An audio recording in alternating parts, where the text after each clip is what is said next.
Hey Wig Hacker, welcome back to my channel. Today we are going to be talking about working with other creatives to create the overall look. Stay tuned.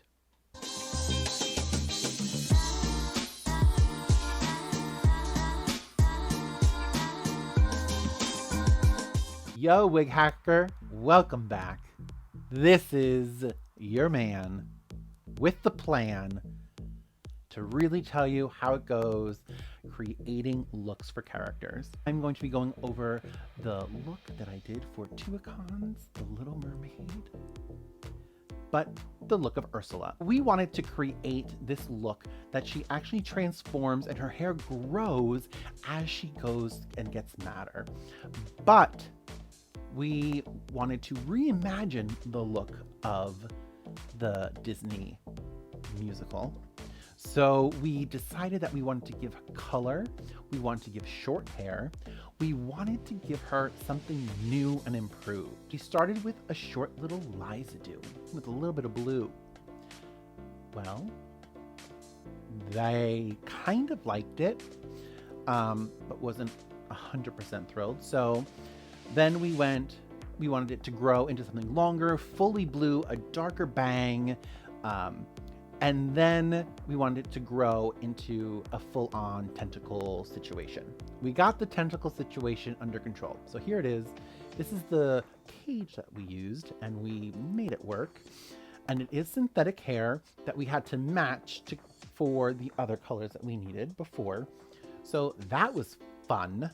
But it was also worn when she's 50 feet in the air on a cherry picker. So we had to put it on a fa-shaped cap, and then we created the dome on top of it, and then the hair and the wire holding up. It was a lot, but it did look really cool. But then we had to come back a step. So now we wanted to try this short, sexy, sassy do for her because she's this long, beautifully tall showgirl, and we wanted to just make her something a little different. So with the hair, we did a blue, light blue synthetic with a dark blue like streak. It's right here, and there was this beautiful crown that was made, and that can really tell the difference of her growing and being a queen of the sea. Didn't go very well, but the leopard print made it more fun. Then we went into like this mohawk. So we took another wig, we made it another one from scratch. So right now we've made 8 wigs for this one character. We wanted 3 wigs in total, to be honest. So then we wanted to add in some white streaks into it because as Ursula was getting more powerful, her hair was losing color and it was being more white. So then we did something down and like sexy, very Fosse, because her number was very Fosse inspired. So we did that like short little shag, didn't work. Then we did a longer one, didn't work. Then we finally came upon the tentacle Ursula. Now it's a shorter version with 3 tentacles in front and more in the back. It's short, it's human hair. We made it with Manic Panic Pro color.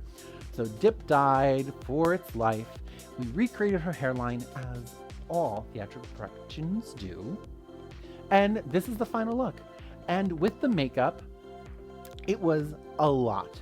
We went through a lot of versions to come up with this final look.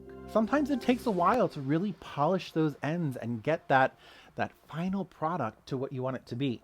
So working really closely with the costume designer and the director and the creative producers and the actor themselves really do make the whole look come together. It is an ensemble piece no matter what character you're working on.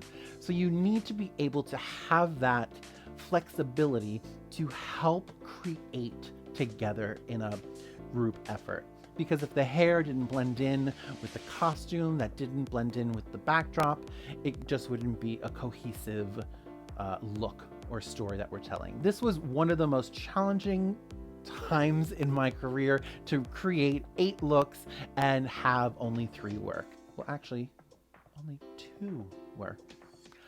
Ba-dum-ba. So, did you learn something from this video? You do have to have a temperament of a saint.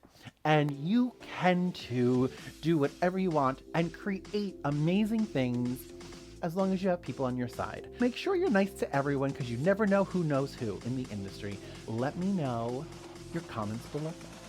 I want to know what you thought about this episode. Did you like Ursula? Did it look good? Did she look cool? I can't wait for you to see it and be it and have fun with it.